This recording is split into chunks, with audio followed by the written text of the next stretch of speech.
Good evening, everyone. Thank you for joining us. Jarika is off. I'm Major Garrett. We begin tonight with President Biden doubling down on his commitment to stand with Ukraine. The president held a bilateral meeting with Ukrainian President Volodymyr Zelenskyy at the G7 summit in Japan. This, as Russia claims victory in the longest-running battle in the war. But today, Zelenskyy denied that Bakhmut, battle-scarred and deserted, is entirely in Russian hands. I think no, but you have to understand that there is nothing. They destroyed everything. But for today, Bakhmut is only in our hearts. CBS's Elizabeth Palmer leads us off in Hiroshima, Japan. He was a last-minute surprise guest, and he's definitely not the head of a G7 country, but there's no question who the undisputable big draw was on the last day of this G7 summit, President Volodymyr Zelenskyy. Allied leaders sought him out for a chat and to reiterate their support. And President Biden announced a new multi-million-dollar shipment of U.S. military equipment was on the way. A package that includes more ammunition, artillery, armored vehicles to bolster Ukraine's battlefield abilities.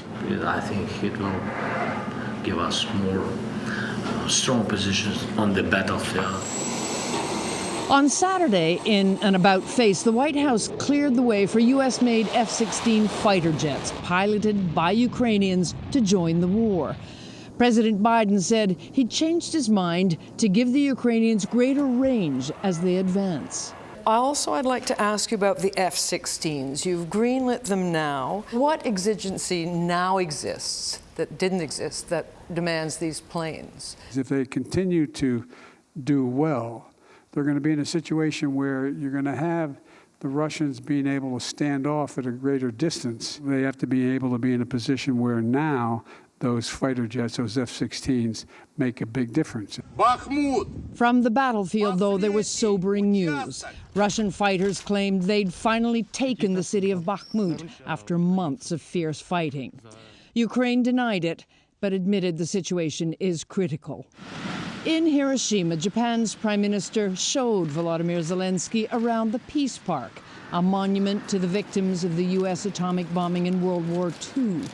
It was a sobering reminder that Vladimir Putin has implied he might use tactical nuclear weapons against Ukraine. President Biden was to have gone on from here to Australia for more international security meetings. But domestic politics meant that he has had to cancel that leg of the trip. He's actually on his way home now, Major, to take control of the negotiations over the debt ceiling. Elizabeth Palmer, we thank you.